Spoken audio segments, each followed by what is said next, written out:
Fala, turma! Sejam bem-vindos ao podcast do futuro, Uma Nova Cidade.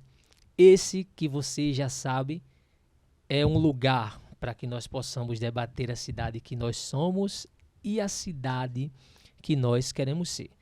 Mas antes da gente começar, eu queria dizer algo para vocês. É que hoje o nosso formato, ou pelo menos o nosso bate-papo, vai ser um pouco diferente. Eu não trouxe aqui nenhum convidado a mais do que a pessoa que vai apresentar junto comigo, que eu vou já estar apresentando ele aqui para vocês. Mas nós vamos falar um pouco dos acontecimentos de ontem, ou para você que vai estar assistindo alguns dias depois, né? Esse episódio também vai sair uma semana depois. Os episódios que aconteceram no domingo, que dia ontem, Breno? Dia 8 de janeiro. No dia 8 de janeiro, né? Que foi a invasão lá em Brasília. A gente vai estar falando também um pouco sobre isso. E também um pouco sobre o início do governo Lula, a escolha dos ministros e muito mais. Antes disso também eu queria pedir para você que ainda não é inscrito no canal, que se inscrevesse no nosso canal, ativasse as notificações e deixasse o like, que é de graça e nos ajuda de verdade. E o nosso convidado de hoje é ele, Breno Nelson, meu amigo. Breno, prazer ter você aqui para a gente bater esse papo junto com essas pessoas aí que já nos acompanham há algum tempo. Muito à vontade. Muito obrigado, Leandro. Prazer, pessoal. Boizinhos e boizinhas dessa cidade maravilhosa que é Natal. Vamos aqui debater um pouco, discutir, aprender, descobrir um pouco mais sobre política, mostrar que isso aqui não é um bicho de sete cabeças, não parece que é a coisa mais complicada da face da Terra, não. E ver que pode ser interessante, tá ligado? A meta é fazer que você que esteja ouvindo, você que esteja assistindo, consiga entender que é legal. Juro que é bacana. Pior que é, né? Às vezes a pessoa pensa, é política, é chato. É não. E o nosso intuito é esse. Né? Eu tenho dito aqui desde o início, batido nessa tecla, que a gente quer mostrar para as pessoas que a política necessariamente ela não precisa ser careta e que ela pode ser feita por todo mundo. Ela pode ser feita por um motorista de aplicativo, ela pode ser feita por um professor, ela pode ser feita por várias pessoas. Na verdade, ela deve ser feita por todo mundo. Né? Porque tudo é política. Mais uma vez, tudo é política. Né, Breno? E a democracia é isso, né? Para cada um poder ter o seu espaço de fazer isso daqui, certo? Então, gente, sério, sintam-se inteirados a participar. É isso. Breno, já de início a gente vai falar um pouco do que aconteceu ontem, mas eu já queria deixar um recado. Esse recado não vai chegar a eles, mas eu quero, em primeiro lugar, parabenizar o presidente Lula, parabenizar o Flávio Dino, ministro da Justiça, e parabenizar o ministro Alexandre de Moraes pela coragem, por fazer o que tem que ser feito com terrorista. Terrorista. Então eu queria deixar os meus parabéns para eles três por ter tido a coragem, Breno, de ter feito o que tinha que ser feito, né? Inclusive, vamos sentar aqui para avaliar, que eu acho que a notícia de ontem meio que queimou nossa pauta. Não vou mentir, eu e o Leandro, a gente tava planejando como é que ia fazer e tudo, e depois que aconteceu ontem, eu digo, Leandro, a gente vai passar boa parte do programa de amanhã tendo que explicar o que aconteceu ontem, né? Então, para você que não teve tempo de ver, para você que não viu o que aconteceu, ontem um conjunto de terroristas bolsonaristas entrou no Congresso e destruiu os 3 maiores principais símbolos da democracia federal no nosso país, certo? Os 3.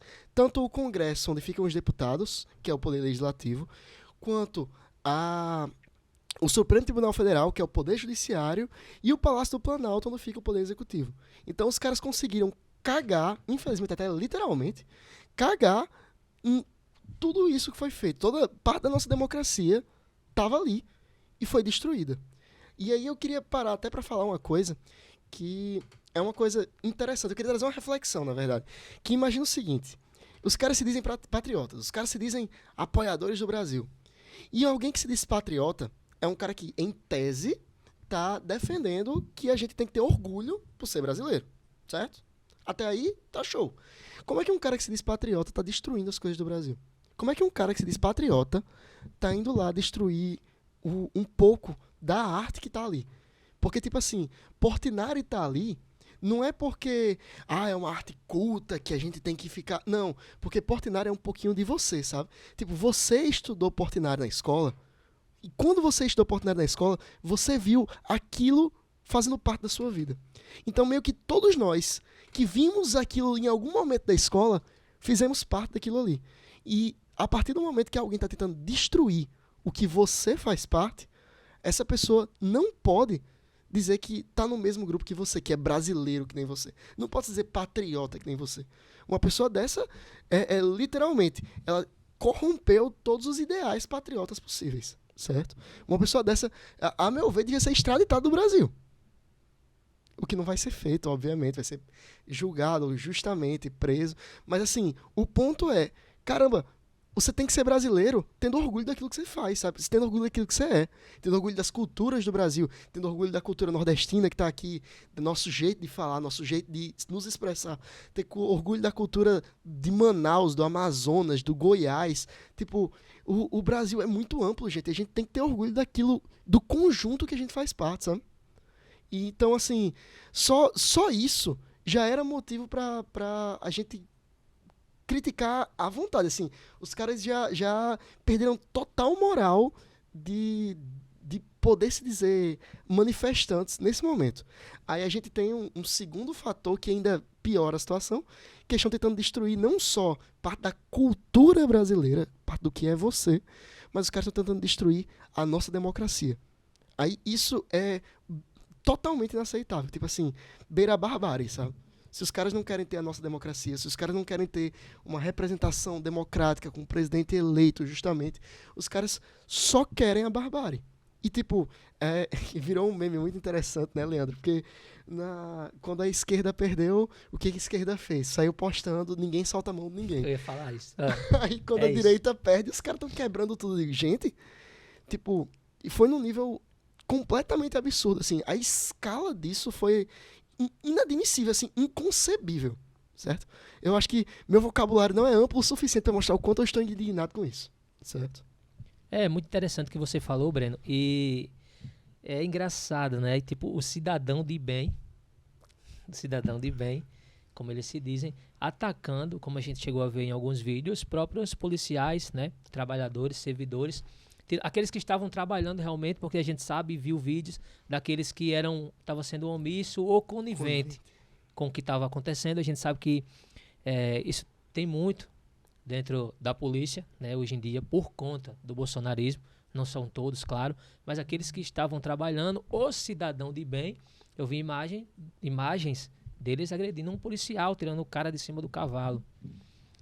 Agora só, imagina se isso fosse professores ou MST fazendo, que nunca fariam, não se enganem com isso. Professores e o MST nunca fariam isso. Eu nunca vi uma manifestação de professor pra a galera entrar em alguma coisa, quebrar vidro e tal, não, destruir o Palácio do Planalto, não, tá? Professor, eu falo isso como parte da categoria, a gente se dá o respeito, a gente manifesta, reclama, grita, fala alto, mas a gente se dá o respeito, a gente não bate em policial, não. E mesmo assim são recebidos e tratados com bomba e spray de pimenta. Spray de pimenta. É isso que acontece. Como o Breno falou, é preciso, pessoal, e agora eu falo aqui para os meus irmãos evangélicos que me assistem, sei que tem muitos que me assistem, que gostam do conteúdo, que têm acompanhado e tentado entender um pouco mais, é o que o Breno falou aqui. Né? A gente não pode, sabe, como é que a direita sempre prega, vocês têm que prestar atenção nisso, não sou eu que estou dizendo. Vocês têm que prestar atenção, já falei isso aqui outras vezes, nas atitudes e não no discurso. Sim. A direita prega que a esquerda quer implementar uma ditadura comunista no Brasil. É algo que não existe. Mas aí a esquerda perde as eleições em 2018 e faz como o Breno disse, né? É os memes, né? Ninguém solta a mão de ninguém, ninguém foi pra rua, ninguém foi fazer baderna, ninguém foi fazer nada. Ali, pelo menos no início, a gente foi depois protestar sobre a perca de recursos para a educação e outras coisas. Mas por não reconhecer a vitória do ex-presidente Jair Messias Bolsonaro, não. A esquerda ficou quietinha ali. Aí a direita, e eu falo isso com uma reflexão para que você pense e veja. Aí a direita, que acusa a esquerda de terrorismo, né, de ter marginal, de querer quebrar as coisas, de fazer vandalismo. acusa a esquerda disso, a esquerda perde a eleição em 2018, reconhece, fica quietinha ali apenas fazendo a sua oposição, a direita perde a eleição em 2022 e olha só o que acontece. Né? O terrorismo, tudo o qual eles acusavam a esquerda de fazer. Então eu queria que você colocasse a mão na sua consciência e visse isso, percebesse isso, para que você não seja massa de manobra nas mãos dessas pessoas. Você acha que eu estou errado, Breno, com relação a isso? Definitivamente não. Você não poderia estar mais certo, inclusive. Porque, gente, sério, vamos pensar, tipo... isso vale um pouco sobre o que as pessoas estão pedindo, sabe? Quando a esquerda faz uma manifestação, quando a gente estava brigando contra, sei lá, o teto de gastos, ou brigando contra a corte na educação, o que a gente estava pedindo? A gente estava pedindo a luta por direitos, que é extremamente legítimo. Se tivesse, sei lá, alguém de direita fazendo manifestação a favor do teto de gastos, isso é legítimo. Agora, uma pessoa fazer uma manifestação pedindo para cancelar uma eleição que foi democraticamente válida, dentro dos princípios democráticos, dentro de tudo que foi feito, gente, literalmente o cara tá querendo rasgar a Constituição, quebrar a democracia e fazer outra coisa. E aí é aquele esquema. Se não é democracia, é o quê? Aí eu trago a reflexão para vocês. Tipo, se os caras não estão pedindo uma coisa democrática, válida, justa, os caras estão pedindo o quê? Sabe? Aí tem sempre uma discussão envolvendo liberdade de expressão, se os caras têm que poder ter esse direito de falar. Gente, assim, vocês têm que ter o direito de pedir para fim da democracia? Eu não entendi. A minha liberdade de expressão vai... isso não faz sentido, gente. De verdade, assim. Os caras têm que ter direito de pedir para escolher um candidato novo, para na eleição que vem ter chance para o candidato pedir verba, alteração de verba para um candidato crescer, outro diminuir e tal. Tudo isso é válido. Mas você não querer reconhecer um resultado é tipo assim, isso não é liberdade de expressão, isso aí é não saber perder.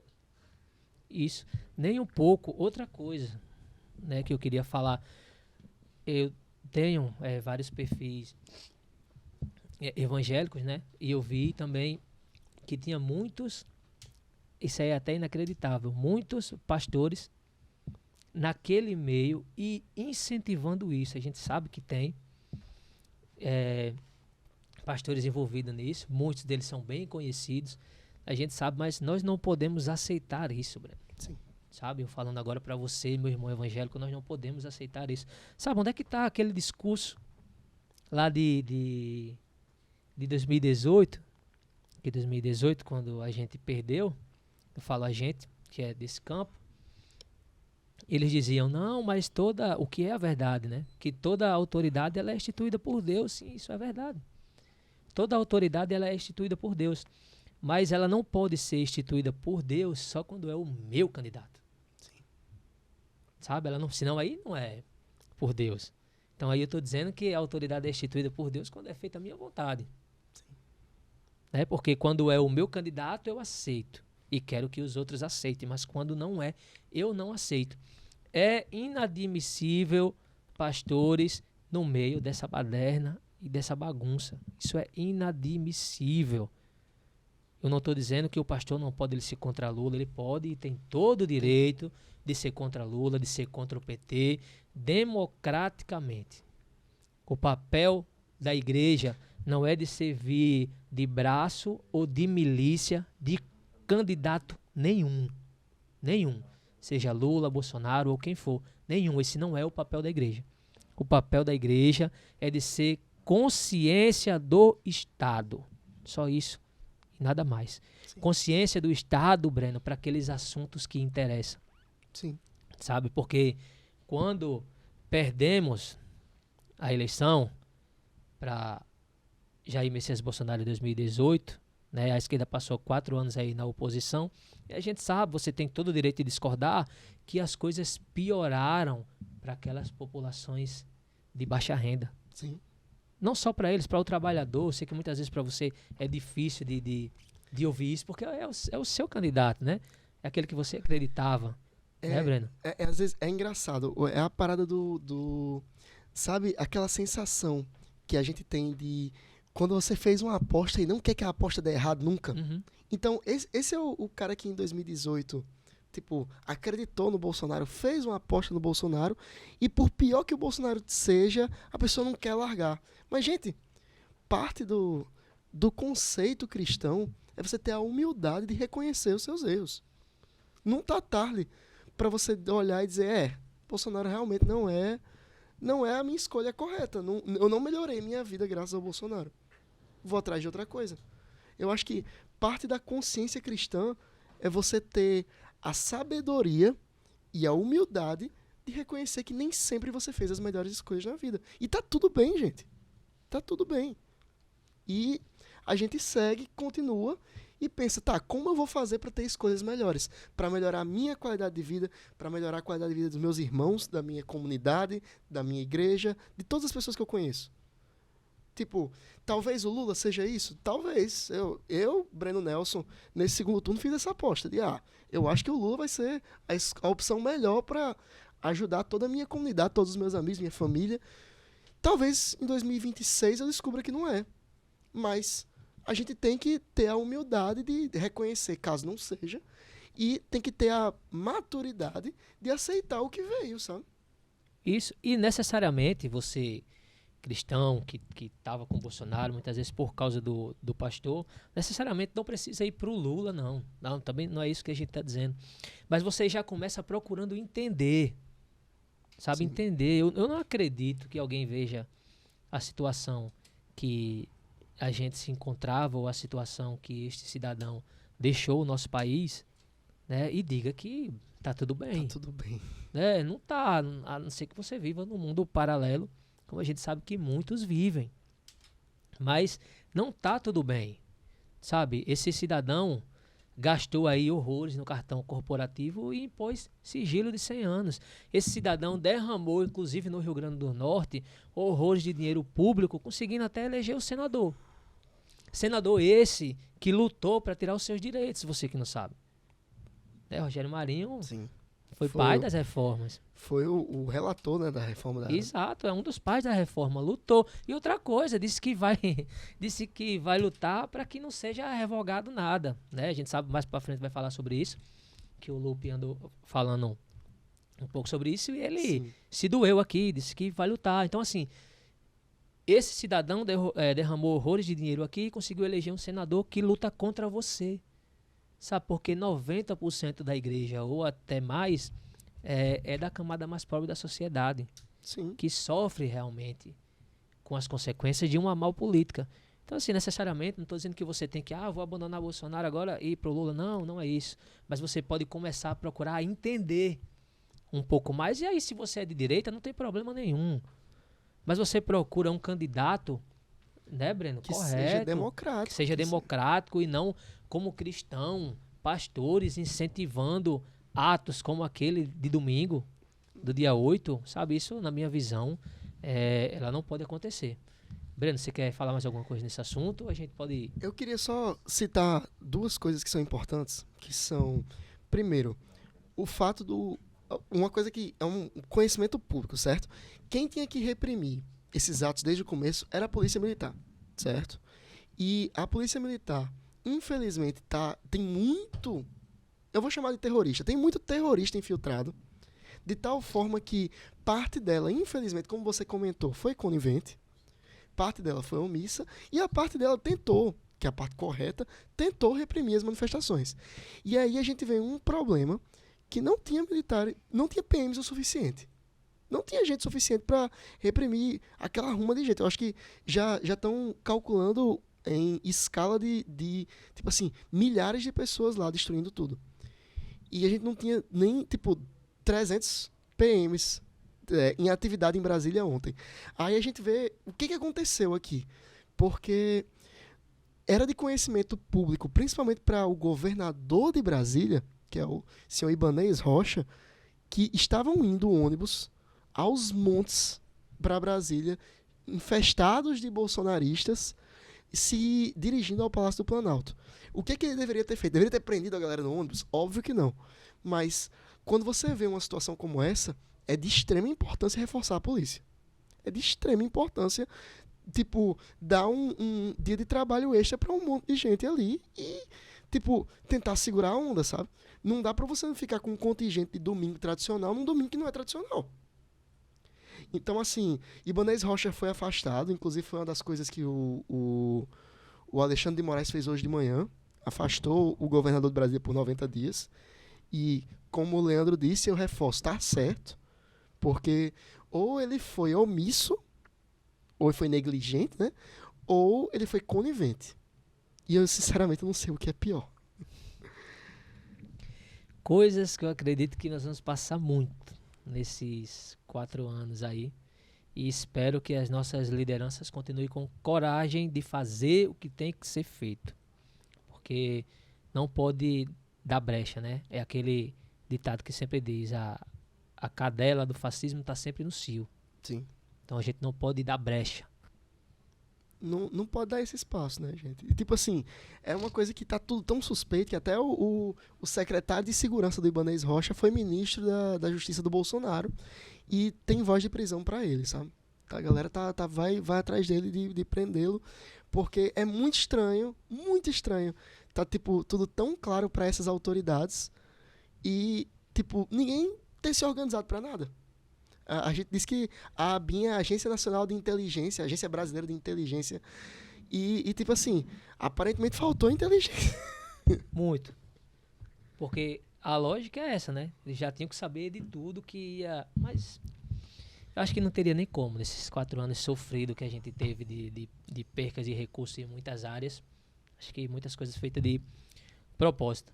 Mas mudando um pouco do assunto, né, para trazer um pouco mais de leveza sobre o assunto, Breno. A gente vai falar, o presidente Lula tomou posse, né, nesse novo governo, ganhou as eleições democraticamente, diga-se de passagem, que todos reconheçam isso. E a gente queria falar um pouco sobre a equipe, né, que o Lula escolheu para estar junto com ele aí nesses 4 anos, esperamos que siga tudo bem. E só outra coisa, já para avisar, viu? Dia 25, os motoqueiros, e aí é um protesto nacional, já estão se organizando para paralisar, né, em luta de melhorias de trabalho. A gente sabe que as plataformas não cooperam. E uma das formas de você ajudar no dia 25 de janeiro é não pedindo comida em iFood e nenhum aplicativo. Sabe? Você pensa, eu queria ajudar, como que eu posso ajudar? Não peça comida nesse dia. Não quer sair de casa, não quer ir para lá para ajudar os irmãos, não tem problema nenhum. Fica em casa, mas nesse dia, sabe, faz a comidinha lá, mas não pede, é uma forma de ajudar no Sim. protesto dos irmãos que estão lutando por melhorias de trabalho. Só pra deixar claro, são os motoqueiros motoristas de aplicativo, não é isso? Isso, que faz entrega do entregadores. Certo, perfeito. Isso, são eles. Bom, Breno, a gente viu aí uma equipe do Lula bem inchada, né, comparado ao governo Bolsonaro, o Sim. número de ministros, só para vocês terem umas ideias, para também depois ninguém pegar no pé e dizer, vocês só falam mal do Não. Bolsonaro. Isso. O governo Lula tem 37 ministros, vai ter, e o governo Bolsonaro tinha 23. 23. Uma diferença aí de 14. Breno, você quer comentar algo sobre? O que você acha sobre isso? Se está certo, se está errado? Então, eu digo se a gente analisasse só o número de ministro, número cru e grosso, a gente tem uma análise muito rasa. Por quê? Porque o número cru e grosso é o lance de organizar dinheiro. Eu fico imaginando desse jeito assim. Imagina que a gente tem 5 contas bancárias e recebe R$1.000 no mês. Você pode dividir os R$1.000 nas 5 contas bancárias, fica R$200 por conta. Se eu diminuir para 2 contas bancárias, eu mudei o dinheiro? Não mudei. É o mesmo dinheiro. Então, assim, a discussão é, agora, o governo Lula, ele vai distribuir muito mais dinheiro e deixar a máquina pública muito mais, como é que eu posso dizer, endividada, ou ele só vai realocar melhor esses recursos? Porque se for para realocar esse recurso melhor, eu acho uma boa ideia ter mais ministérios. Porque aí a gente deixa, sei lá, o orçamento específico da mulher, do direitos humanos, outro, o orçamento específico da fazenda, o orçamento específico da casa civil, outro. Tipo, a gente deixa o dinheiro mais bem distribuído. Agora, e isso a gente só vai ter como saber no final do ano. Se os gastos desses ministérios forem muito mais altos, que é o o que o pessoal mais alega, aí de fato temos um problema, né? Porque aí não é como se a pessoa tivesse aumentado o número de contas bancárias, é como se a pessoa tivesse aumentado as dívidas de cartão. Aí se você tá devendo para 2 cartões de R$ 200, é ok. Se tá devendo para 10 cartões de R$ 200, a faca no pescoço, né? É isso. Eu trouxe aqui uma imagem só para mim falar de vocês aí, os números de ministros dos últimos presidentes do Brasil. No governo Sarney ele teve 27 ministros, no governo Collor teve 12. Para você ver que número de ministro não influi muito, né? O Collor só tinha 12, mas o que esse homem fez? Itamar, 16, Itamar, grande presidente, tinha 16 ministros. Fernando Henrique, no primeiro mandato, 30, no segundo, 30. Lula no primeiro, 30, no segundo, 32. Dilma, 37 no primeiro, 39 no segundo. Temer, 25. Bolsonaro, 23. E Lula, agora, 37. Eu vou falar, a gente separou aqui os nomes dos principais. A gente não podia ficar aqui falando de 37 ministros, né? Mas a gente separou os principais para explicar para vocês também um pouquinho do que a gente achou. E Breno também quer explicar um ministério muito importante, o que ele faz. Que foram as escolhas na Fazenda, Fernando Haddad. Eu já imaginava, mais para frente eu vou falar, eu, inclusive tinha comentado isso com o Reob durante a campanha, né? Que se Haddad perdesse ia acabar pegando o ministério. E porque é o sucessor natural, eu acredito, de Lula. Então, Haddad na Fazenda. Na Justiça, Flávio Dino. Gostei muito, confesso que gostei muito e já estou gostando desde agora do início. Né? No meio ambiente, Marina Silva da Rede, acho que não poderia ser outra pessoa, né, Breno? Indiscutível a melhor escolha para o cargo, certo? Isso. Na Casa Civil, o Rui Costa, do PT, ex-governador, né, da Bahia. Ex-governador da Bahia. Inclusive, pronto, eu queria dar esse adendo para explicar o que é a Casa Civil. Porque, assim, você imagina, Ministério do Meio Ambiente, você sabe que a pessoa vai mexer com o meio ambiente para avaliar, como é que chama? Corte de árvore, tudo, devastação e tudo. Aí você sabe que economia, fazenda, a pessoa vai cuidar do dinheiro público e tal, educação, vai cuidar das escolas e tudo. Casa Civil vai fazer o quê? Vai arrumar a casa Não, e eu acho isso uma discussão importante, certo? O ministro da Casa Civil é o cara... Segura aí. E nem tomar a casa do povo, hein, gente? Também não vai tomar a casa do povo, não. Boa, muito boa. O ministro da Casa Civil é o cara que vai negociar com os deputados as emendas que o governo quer fazer. Então, assim, a gente sempre discute, o ministério tem que ser técnico. O da Casa Civil é literalmente o ministério mais político, porque o cara vai ter que ter um jogo de cintura político para convencer. Quantos deputados? São 300 e... Não, 500... 514 deputados federais a aprovarem o que ele tem para fazer, o que o governo quer fazer. E, tipo, para isso, o cara tem que ter jogo de cintura. Não só, as pessoas pensam que convencer deputado é dar dinheiro para deputado, infelizmente. Mas não é só isso, é tipo assim, você chegar pro deputado e mostrar quais são os benefícios que a população vai ter, sabe?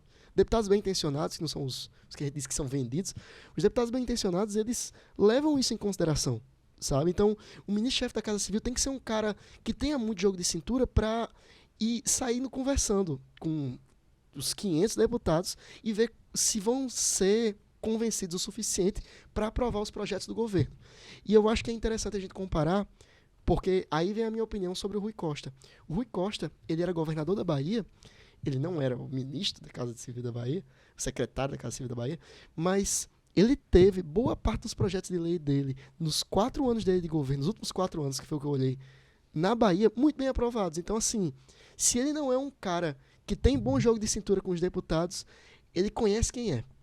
Então, eu acredito que, partindo dessa premissa, pode ser um bom ministro para o que ele precisa, certo? A gente vai falar de polêmicas do Rui Costa também, mas eu acho que, a princípio, é uma escolha acertada. Isso, são 513 deputados. É bem isso que Breno está falando. Na política, gente, é assim que se resolve as coisas. Né? Na conversa, né? No diálogo, na negociação.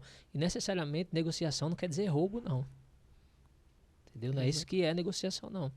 Às vezes, o Breno pode ser de esquerda e eu de direita e a gente tá ali na Câmara, mas a gente quer o mesmo bem comum, né, Breno? A gente quer o mesmo bem comum da nossa cidade. Com certeza. independente, mesmo que diferentemente, a gente vá por caminhos diferentes. Mas a gente quer o mesmo bem comum. Só temos visões diferentes de como chegar àquele resultado. Então, bem explicado, Breno, o que faz o ministro da Casa Civil no planejamento. Simone Tebet, do MDB. Confesso que não me agradou muito. Podia ser em outro ministério, eu acredito. Mas quer comentar alguma coisa? Eu queria comentar uma coisa também. Porque, tipo assim, a Simone Tebet, ela mesma dizia que queria pegar um ministério que fosse mais pautado em ideias sociais, que é onde ela e o Lula se convergem, né? E ela recebeu um ministério de planejamento que tem muito a ver com mexer com dinheiro público. E o Ministério do Planejamento, justamente por mexer com dinheiro público, ela e o Lula têm divergências. E de acordo com ela, num discurso que ela deu, ela disse que chegou para o Lula e apontou: Lula, presidente, você realmente vai me botar para um negócio que tem divergências comigo? E o presidente ignorou essa reclamação e foi interpretado por ela como algo de... Ele quer fazer um governo com várias vozes, com vários grupos de pessoas diferentes para avaliar. Aí a gente tem um lado bom, que é realmente um governo bastante democrático, mas tem um lado ruim, porque isso pode sair um Frankenstein que não vai conseguir tirar nada do canto, né? Tipo assim, se você junta rabo de gato, cabeça de cachorro, rugido de leão, você não tem nem gato, nem cachorro, nem leão, né? Sabe o que eu pensei? Porque eu vi a comemoração de algum... Comemoração não, né? Como eu não gostei, e a gente sabe que boa parte da centro-esquerda brasileira não gostou, mas os petistas saem logo comemorando, né? Porque ninguém pode criticar o Lula em nada. Então ele sai logo comemorando, estadista, né? Eu fico imaginando se fosse o Ciro. Aí iam dizer que ele, tipo, com certeza ia ter capa de revista dizendo que o Ciro tá montando um Frankenstein. Liberar! Eu fico imaginando a palavra Frankenstein sendo muito usada, sabe? Porque realmente é um negócio que não ia fazer sentido. Você ter uma ideia de governo e chamar um ministro que tem uma outra ideia de governo. Inclusive, gente, uma coisa que o Bolsonaro fez muito mal foi colocar na cabeça das pessoas que os ministros são todos técnicos. E eu queria trazer isso também. Porque se o ministério fosse puramente técnico, ele não era escolhido pelo presidente. Se o ministério fosse técnico, ele fazia um concurso. Pessoas técnicas são eleitas através de concurso. Quando um cargo não é por via de concurso, é porque ele não é só técnico. Ele é técnico, obviamente, mas ele também tem que ser político. Ele também tem que trazer as ideias convergindo com as ideias dos representantes. E tem um terceiro ponto que a gente vai chegar lá, mas, a meu ver, tem 3 coisas que tem que ser analisadas em qualquer tipo de escolha de ministro. O ministro tem que ser técnico, óbvio, não só isso, mas ele tem que ser também político, de convergir com as ideias do representante do executivo, e, por último, ele tem que ser bem intencionado no nível de não ganhar em cima do cargo. Porque não faria sentido a gente escolher um ministro que tem milhões investidos fora do Brasil e que vai se beneficiar com um dólar alto para ser ministro da Fazenda. Esse cara, por definição, ele tá enviesado para o que ele vai fazer. Tipo Paulo Guedes. Então, assim, o cara era ministro, o cara cuida do nosso dinheiro, mas o dinheiro dele é lá fora. O cara quem define se o dólar pode ser alto ou baixo, as escolhas do cara têm um peso tremendo nisso. E o cara se beneficia com um dólar alto. Gente, tipo, não dá. Tipo, esse é um debate que a gente não tem muito o que pensar sobre, sabe? Tipo, a gente analisa, se a pessoa está sendo muito beneficiada com alguma coisa e ela está indo para um cargo que pode ser muito beneficiado com alguma coisa, isso pode ser muito perigoso. E cobrar. Assim como a gente cobrou no governo Bolsonaro, né? Com cobrar certeza. Também no governo Lula. Essa questão que você falou, Breno, é muito importante, que o ministério realmente ele tem que ser técnico, claro, ele tem que ser conhecedor daquele assunto, mas ele tem que ser político. Imagina um ministro do Trabalho, da Previdência, tendo que sentar para conversar com o empresário e depois com sindicatos e trabalhadores, se o cara não for político. Pois é. Então, assim, tem que ser político. Então, planejamento, Simone Tebet. Na educação, outra polêmica lá na frente, Camilo Santana. Já era esperado, né, Breno? Sim. Eu não achava que seria na educação. Tá, eu achava. Tu achava? Achava. Mas já era esperado, todo mundo já sabia disso, estava cansado de saber que Camilo Santana, do PT do Ceará, teria um ministério no governo Lula.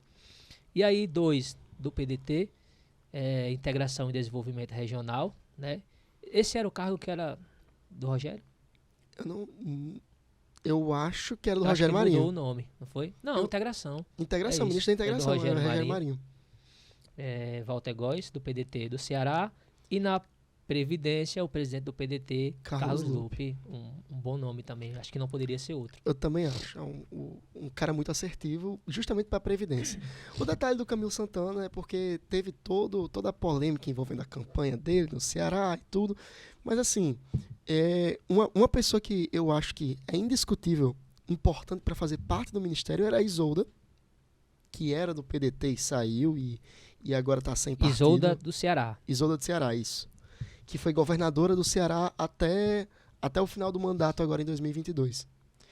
E eu acho que a Isolda, ela precisava inteirar o Ministério da Educação.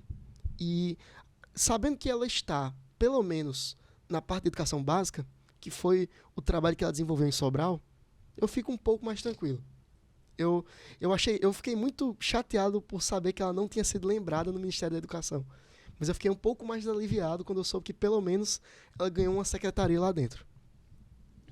Eu disse que não esperava que Camilo fosse da educação, mas realmente eu acho que não poderia ser outro pelo trabalho que é feito na educação. A gente já falou isso aqui, principalmente lá no nosso primeiro episódio com o Reob, sobre a educação do Ceará, que é fora da curva comparada com os outros estados. É uma educação diferenciada, então, se você olhar nesse sentido, né, acho que realmente faz sentido a escolha dele, mas lá na frente a gente vai comentar um pouco mais sobre a política, porque agora nós vamos um pouco para polêmica do Haddad na Fazenda, que basicamente é o seguinte: em 2018 o Haddad mudou parte do seu plano econômico, lá em 2018, lá atrás, e passou a defender a autonomia do Banco Central. Né, algo pra gente que é desse campo, não concordamos com isso. Para vocês entenderem basicamente o que é a autonomia do Banco Central, a autonomia do Banco Central é a entrega da soberania monetária às instituições financeiras, certo? É como se você tivesse muitas galinhas em casa, ali você tem várias galinhas que você cuida ali para comer, para vender, e você colocasse uma raposa, Breno, para tomar de conta do galinheiro. Basicamente é isso. Eu tenho uma teoria que não é nem uma raposa, é um lobisomem. Porque imagina que você tem um monte de galinha e tem uma pessoa que você sabe que todo dia de meia-noite vira um lobisomem. Essa é a pessoa que vai tomar conta. Porque a pessoa que é lobisomem, durante o dia tá ok, pô, o cara vai ser bacana, vai tomar conta de boa. Quando chega da noite, ele vai e come uma galinha. O que aconteceu? Não sei, pô, não tava dormindo. E todo dia de noite, todo dia de lua cheia, aquele lobisomem vai destruir uma galinha sua. E outra coisa, Breno, a gente não vê em nenhum país do mundo entregar o seu Banco Central ao sistema financeiro. Você já viu isso? Os Estados Unidos não tem isso. Né? Que é o que os liberais mais gostam de defender e de citar, é os Estados Unidos, apesar de não ser. Não vejo os Estados Unidos nunca como liberal, mas é o que eles gostam de citar. É muito protecionista com as suas empresas. Sim, com as suas próprias empresas, nossa então, senhora. Mas assim, não tem, porque você perde a sua soberania monetária. Isso é só para vocês terem uma ideia. Então essa foi a defesa do Haddad em manter o Banco Central com autonomia. Era uma pauta que a gente divergia, né? Entre o PT e o PDT. O PDT é absolutamente contra de você fazer isso corretamente. Deve ser. Lembrando que assim, a gente tem que criticar, a gente tá aqui para criticar também, certo? No caso do Haddad, foi uma coisa engraçada que ele desagradou gregos e troianos. Por quê? Porque a galera de direita, mais de direita, não gosta do Haddad pelo simples fato de ele não trazer confiança de como vai ser o governo. Se você assistir as entrevistas, as coisas do Haddad, ele tá sempre meio confuso, tá sempre meio, tipo, obscuro de como vai ser planejado o dinheiro do governo ao longo dos próximos 4 anos. Para a galera de esquerda, ele falou da autonomia do Banco Central, que, tipo, é claramente algo que a esquerda não gosta. Então, tipo assim, eu não sei como o Haddad vai fazer, mas ele tem que dar um jeito de recuperar pelo menos uma parte desses dois grupos que, nesse momento, estão meio que insatisfeitos com ele, certo? Isso. Aí nós tivemos também o Flávio Dino para a Justiça, que eu gostei. Eu gostei, Flávio Dino do PSB, ex-governador do Maranhão. Sim, Né, Breno? Acho que já começa fazendo... Gostei do primeiro discurso dele, sim. quando ele assumiu, falando sobre a questão do pessoal que estava na frente dos quartéis. Né? Tem que Gostei tirar. muito do discurso. É uma pessoa que eu gosto muito. Discordo Pontualmente, né? isso, pontualmente, mas gostei muito. Você também gostou da escolha do Flávio Dino? Eu acho o Flávio Dino, tipo, ele é um cara muito assertivo, sabe? Tipo, não tem nem o que falar, assim. É um cara Tem que experiência. tem experiência, a parte se você fizer uma pesquisa legal sobre como foi o governo dele no Maranhão, os presídios ficaram menores, tipo, menos inchados, e a segurança passou a ser considerada melhor depois do governo dele, sabe? Tipo, isso é uma coisa que parte dos maranhenses que eu conheço relatam muito. Tipo, ele foi o cara que folgou folgou os presídios e deixou a segurança melhor. Por quê? Porque ele tinha essa premissa de governabilidade que não fosse punitivista. Então eu achei muito bacana, assim, é um cara que eu dei joinha também, sabe? E esse é o caminho, Breno. Eu não consigo entender como é que no Brasil a gente não consegue ver isso. Porque assim, a política, ela é complicada em alguns sentidos, mas às vezes ela é simples, né? Sim. A gente tem um problema de segurança pública, que é um problema nacional. Como que a gente vai resolver isso? Pô, não importa se você é de direita ou é de esquerda, é um problema que afeta a todos nós. Sim. Então a gente vai sentar, buscar uma solução que, na minha opinião, não é olhando para a política antidrogas dos Estados Unidos, como fez o presidente Lula. Sim. Uma política que só encarcerou jovens negros, pobres e pretos da periferia, muitas vezes com uma quantidade mínima de droga. Lembrando aqui, deixando claro, não estou defendendo as drogas, mas o que acontece? O menino é pego, muitas vezes numa comunidade, com uma quantia mínima de droga, não tem envolvimento nenhum com o crime organizado, nunca cometeu um crime, e aí vai preso. Tem audiência de custódia, muitas vezes vai para o CASUS, né? Nosso presídio aqui. Quando chega lá, o menino é obrigado a se filiar a uma facção criminosa. E lá faz faculdade. Exatamente, ou seja, ele não era um indivíduo de alta periculosidade, quando ele sair de lá, agora ele vai ser. Agora ele vai ser, e agora a gente tem um problema. Então assim, a gente precisa buscar soluções para isso. Depois de termos uma solução para isso, a gente não sabe se vai dar certo, a gente precisa implantar essa solução, essa é a nossa ideia. Sim. E ter um prazo, 10 anos, 20 anos, 30 anos, para que a gente aí sim possa ir olhando as metas, se estão sendo alcançadas, aonde precisa colocar mais dinheiro, o que precisa ser feito. Se não estiver dando certo depois daquele prazo ali de 20, 30 anos, a gente volta à discussão e muda, tenta outra coisa. Agora o que não pode Breno, não está dando certo. Mas vai deixando. Segurança pública, gente, é uma parada de longo prazo. Infelizmente, eu gostaria muito de chegar e dizer, Estralar o dedo e... vou dar arma para todo mundo e você não vai ser mais assaltado. Mas, gente, isso não acontece. Tipo, vamos botar os pés na realidade, tá? Tipo, infelizmente, botando os pés na realidade, o que a gente tá pensando é como melhorar a segurança pública para os seus filhos, os seus netos, os seus bisnetos, para eles não terem que passar a quantidade de assalto que você tá passando. Isso, e passa pela educação e esporte, Com na certeza. minha visão. Com Passa certeza. por esses dois Educação, pontos aí. esporte, arte, tudo isso tem que ser Cultura. exaltado, sabe? Mas vamos Exato. lá. Vamos... A Tebet, né, que a gente já antecipou Comentou. um pouco e falou. E agora vamos falar sobre o Camilo, na educação, que para falar do Camilo eu preciso frisar uma coisa.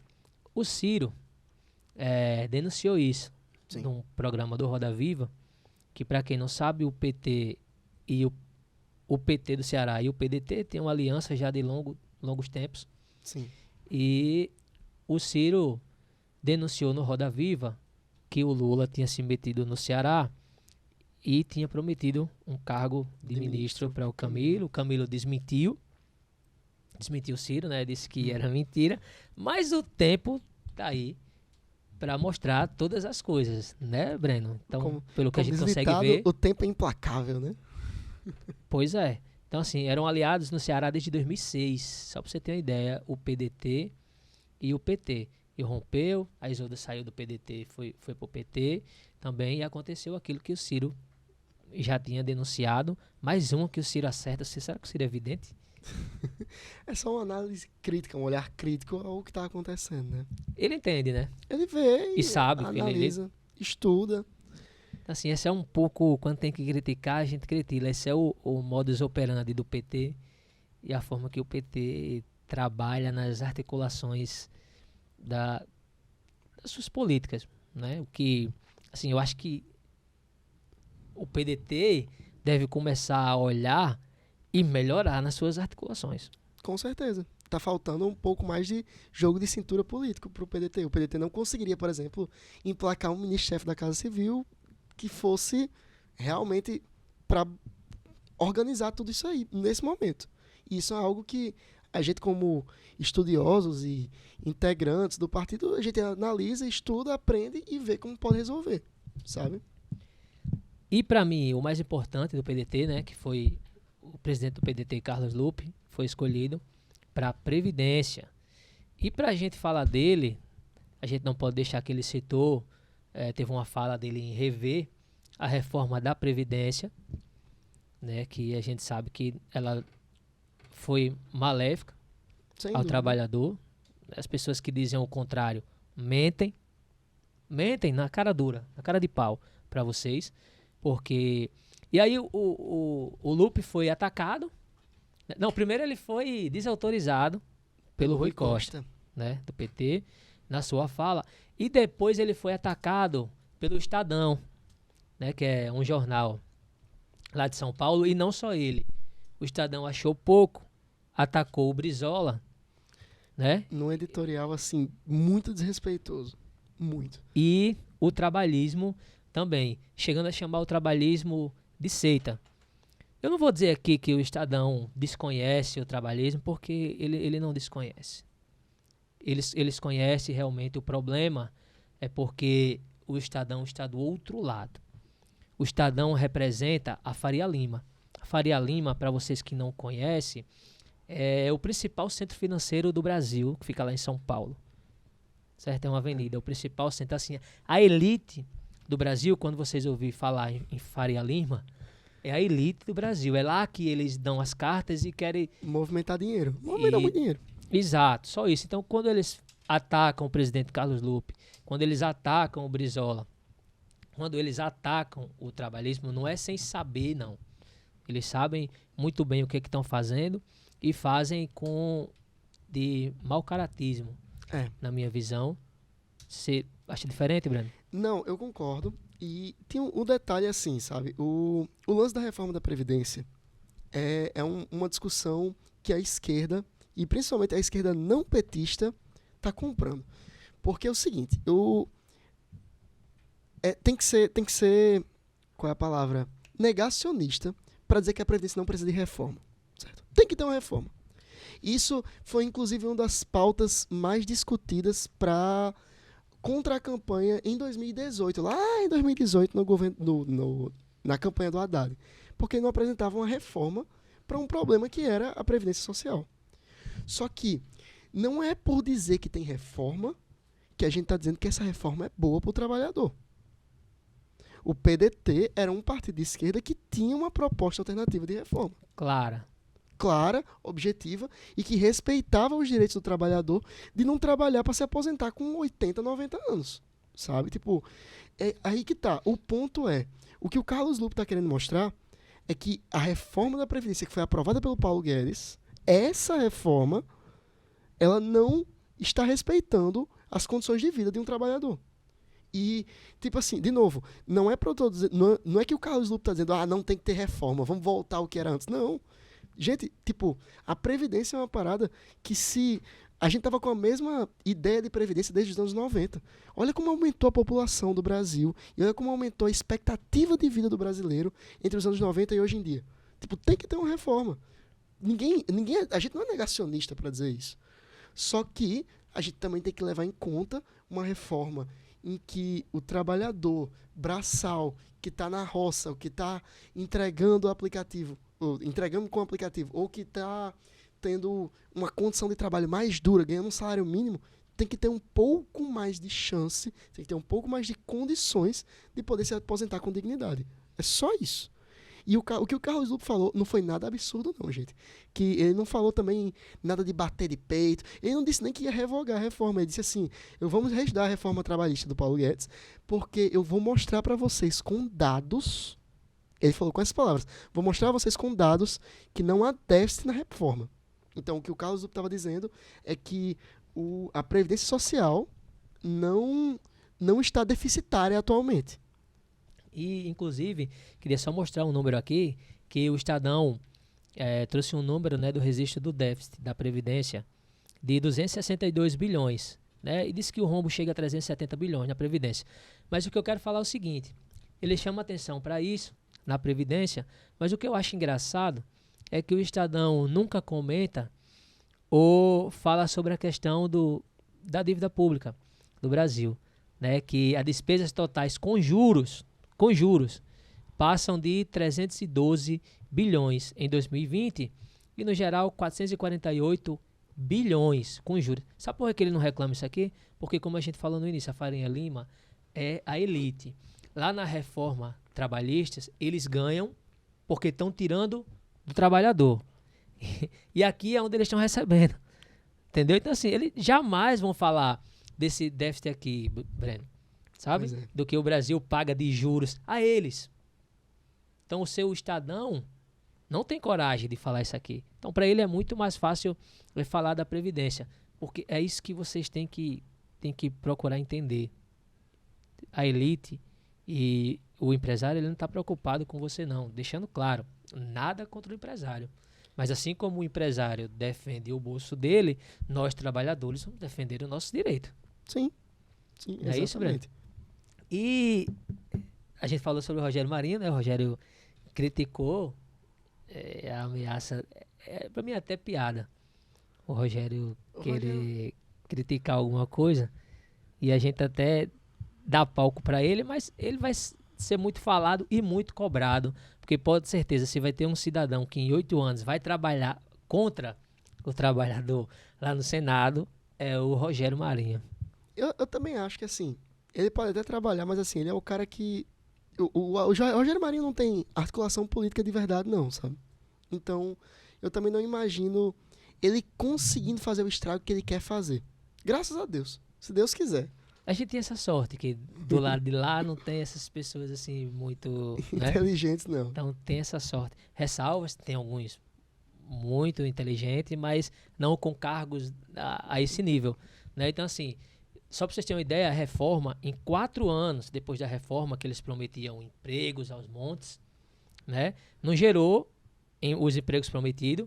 Na verdade, a informalidade aumentou. Só lembrando, tive até alguns amigos no segundo turno, né, bolsonarista, que mostrava para mim que tinha caído o desemprego. Não, o desemprego não caiu. O que acontece é que o governo estava mascarando os dados, colocando os informais na conta. Os informais... Sou eu, que sou motorista de aplicativo, é o entregador. Então, só aí já vai um bocado de milhãozinho para dentro, eles empurrando como geração de emprego. Lembrando que o informal não se aposenta, né? Não tem previdência. A não ser que o trabalhador informal consiga ter uma aposentadoria privada, ele não está pagando INSS, sabe? A não ser que ele esteja pagando como MEI. Mas também é uma parada muito mal difundida, a aposentadoria é muito ruinzinha, Muita gente não sabe, não tem esse entendimento, apesar de ser pouco. Então, assim, e só para você ter uma ideia, as novas regras da Previdência que o senador Rogério Marinho defende, né, é que o homem passou a se aposentar com 65 anos de idade, mulheres com 62, e eu acho engraçado isso aqui, 65 anos. Quando o camarada chega a 50 anos, ele não consegue mais arrumar um emprego. Pois é. Aí nesses 15 anos o cara fica vivendo na de bico Exato, não conta para a aposentadoria dele, sem contar que na reforma eles queriam, e graças a Deus não foi aprovado, né, Breno, que era para o salário, a pessoa ia receber meio salário ou R$ 400, se não tivesse, era o que os caras queriam fazer. O seu Paulo Guedes, focado, com o exemplo dele, é no Chile, né, o Chile de Pinochet, ele é muito fã, era o que ele queria fazer aqui. Outra maldade, e aí é para você cristão que não sabe ou não entende, tem um negócio muito bacana, Breno, que Jesus falou uma vez, que a religião, a nossa religião, é cuidar dos órfãos e das viúvas. Esse governo, o governo passado, né, de Jair Messias Bolsonaro, e do governo Temer também, nessa reforma, foi extremamente prejudicial para a economia doméstica, porque as pensões por mortes não são mais de 100%. Entendeu? Se você ficar viúva, você é irmã da igreja, se você ficar viúva, você não vai mais... 60, né? Você não vai mais receber integral, sabe? A aposentadoria do seu esposo é 60, e foi esse governo. Foi Rogério Marinho também. 60%. Você pode chegar a receber os 100% se você tiver filho de menor. 4 filhos, né? Aumenta 10% em cada um. Mas aí vai ficando de maior, vai saindo e vai viver com 60. Então imagina, né, uma irmãzinha dessa da igreja que sobreviver com 60% de um salário mínimo. Assim, tem que ser muito... Sabe, eu não consigo entender como é que a nossa religião é cuidar dos órfãos e das viúvas e você ficar feliz com isso. Pois é. Não é muito, assim... E ainda mais num país em que tem tantas viúvas, né? Num país em que tanta gente perde os pais ou perde os maridos por latrocínio, por violência, por balas perdidas. Isso. Breno, eu queria também citar agora rapidamente, né, que o nosso tempo está já acabando, as pessoas e os chefes que vão assumir as principais estatais do país. Alguns nomes agradam, pelo menos a algumas pessoas, né, a outras, ou ao mercado, não agradou, e tem polêmica também. Eu vou citar só duas aqui rapidamente, que é no Banco do Brasil, né, Taciana Medeiros, que será a primeira mulher no comando do Banco do Brasil, ela que fez carreira no Banco do Brasil. Na Caixa Econômica Federal será Rita Serrano, que vai assumir a Caixa, também fez carreira dentro da própria Caixa.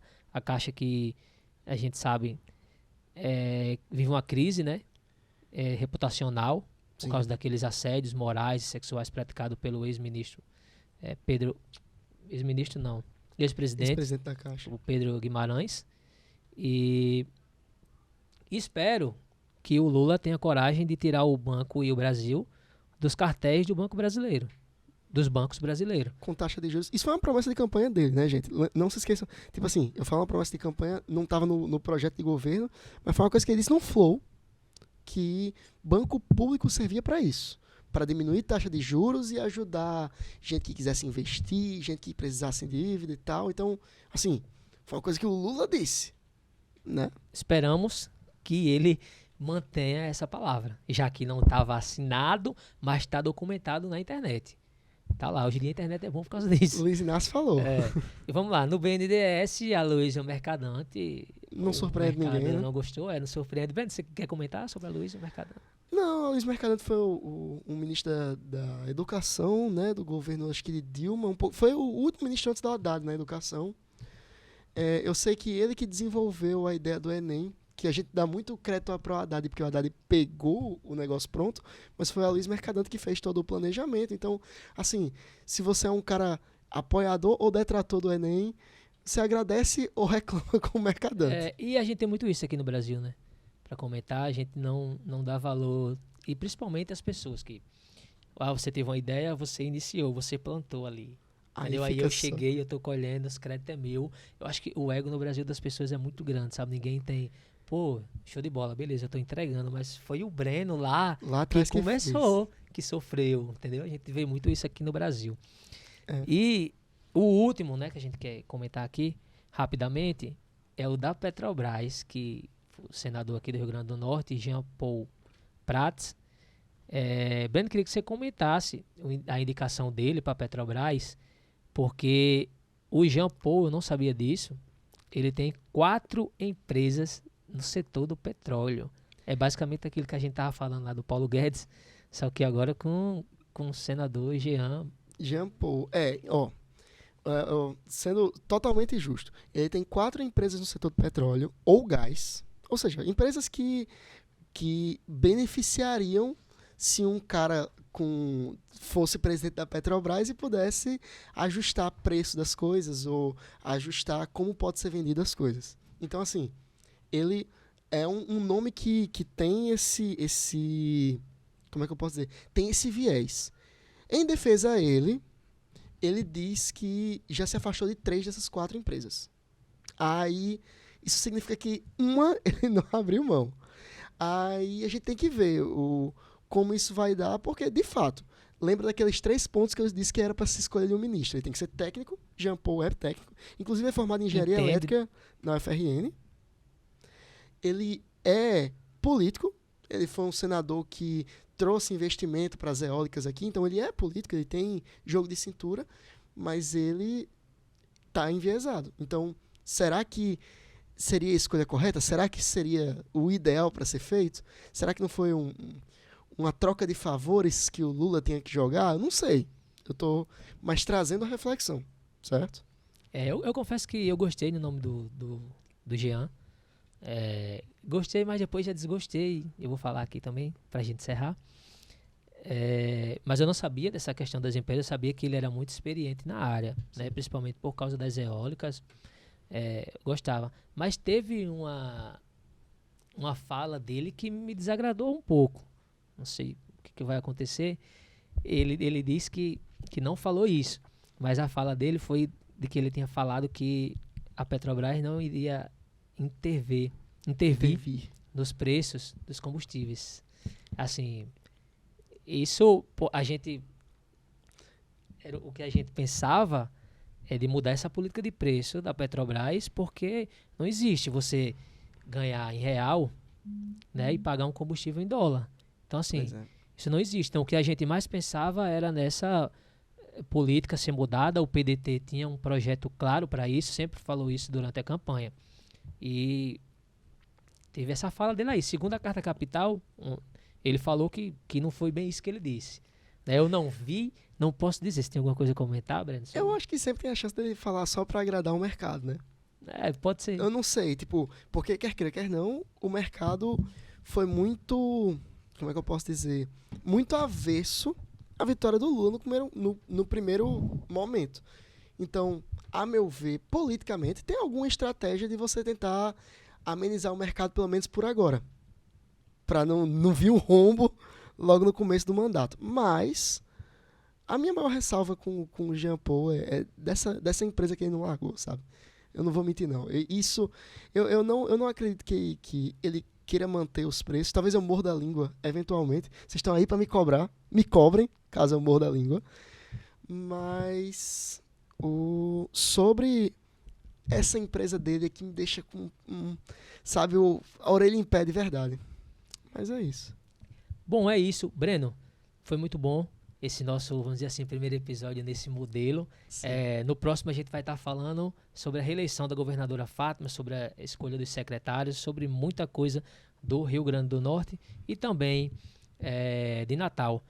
A gente vai também, mais para frente, nos próximos episódios, Breno, estar disponibilizando um número para que as pessoas também possam participar. Esse é um programa feito para o povo. Perfeito. Para que as pessoas possam estar mandando vídeo, denunciando, a UPA está faltando médico, né? Tá em greve, não tem segurança em tal bairro, para que as pessoas possam estar participando junto com a gente, porque esse é um programa para o povo, para que realmente a gente possa debater a cidade que nós queremos ser. Perfeito. Juntos. E se nós queremos debater uma cidade, o povo tem que estar debatendo junto com a gente, participando. A democracia é isso, né?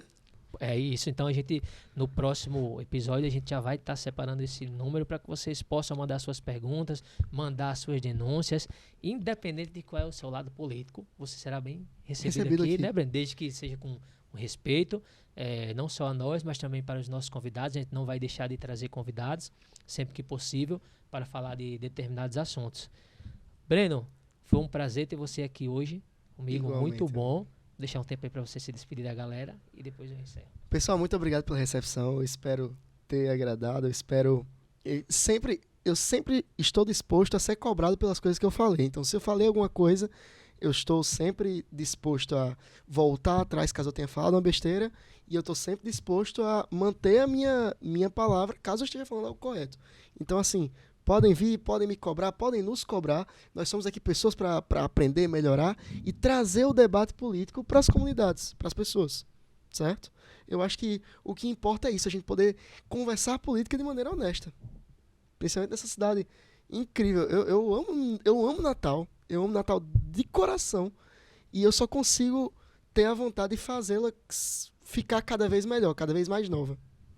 Então é isso. É isso. Bom, gente, esse foi mais um episódio do podcast e agora programa político Uma Nova Cidade. Então não se esqueça de se inscrever no nosso canal. Deixa o like, que é de graça, aí nos ajuda. Ative as notificações para quando tiver vídeo novo lá no canal. E até a próxima.